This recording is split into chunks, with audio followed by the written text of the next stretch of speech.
पश्चिम बंगाल में अभी हाल ही में टीएमसी अपने सबसे मजबूत गढ़ सागरदिघी विधानसभा सीट कांग्रेस के हाथों हार चुकी है। कांग्रेस के बायरन विश्वास ने बड़ी जीत हासिल की थी और अब टीएमसी और बीजेपी का गढ़ माने जाने वाले पूर्वी मेदिनीपुर में इस गठबंधन ने बड़ी सेंध लगा दी है। हल्दिया डॉग संस्थान प्रबंधन समिति के चुनाव में वाम दल और कांग्रेस गठबंधन ने क्लीन स्वीप कर दिया है। हर 2 साल बाद इस संस्थान में चुनाव होता है और पिछले 13 सालों में इस पर टीएमसी का कब्जा था, लेकिन इस बार वाम कांग्रेस गठबंधन ने डॉग चुनाव में सभी 19 सीटें जीती हैं।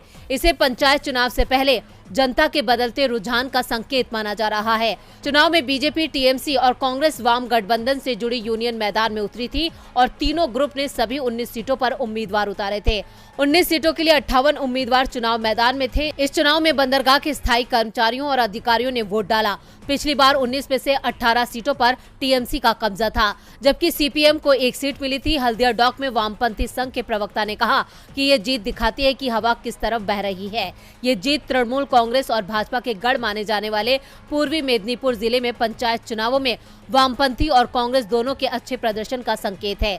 वामदल और कांग्रेस जहां लगातार 2 बड़ी जीत से उत्साहित है, वहीं बीजेपी और टीएमसी ने दावा किया है कि इस चुनाव का पंचायत चुनाव पर कोई असर नहीं पड़ेगा। लेकिन ये साफ है कि टीएमसी अपने सबसे मजबूत गढ़ में ही लगातार कमजोर होती दिख रही है और कांग्रेस लेफ्ट गठबंधन उसकी जगह लेता दिख। साल 2018 में बीजेपी नेत्री का एक ट्वीट 2023 में खूब सुर्खियां बटोर रहा है। सोशल मीडिया पर अब लोग बीजेपी से सवाल कर रहे हैं कि क्या उनके खिलाफ भी बीजेपी कोई याचिका लगाएगी, क्या उनकी भी सदस्यता जाएगी। दरअसल बीजेपी नेता खुशबू सुंदर का 2018 का एक पुराना ट्वीट वायरल हो गया है। ट्वीट में तत्कालीन कांग्रेस प्रवक्ता ने कहा था, हर हैशटैग मोदी के आगे हैशटैग भ्रष्टाचार सरनेम लगा हुआ है, तो बात को कोई समझो। हैशटैग मोदी मतलब हैशटैग भ्रष्टाचार।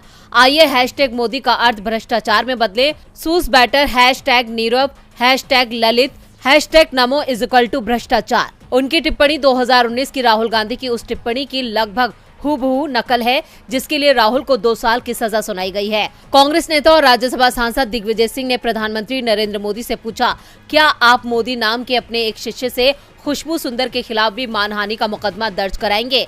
खुशबू सुंदर के ट्वीट को अब तक डिलीट नहीं किया गया है और बीजेपी नेता ने इस पर कोई भी टिप्पणी नहीं की है।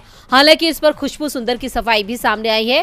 ट्वीट वायरल होने के बाद खुशबू ने कहा कि मैं अपने किए पर शर्मिंदा नहीं हूं, तब मैं पार्टी के नेताओं और उसकी भाषा को फॉलो कर रही थी। बहरहाल अब ये देखना होगा कि बीजेपी इस पर चुप्पी साधती है या कोई एक्शन लेती है।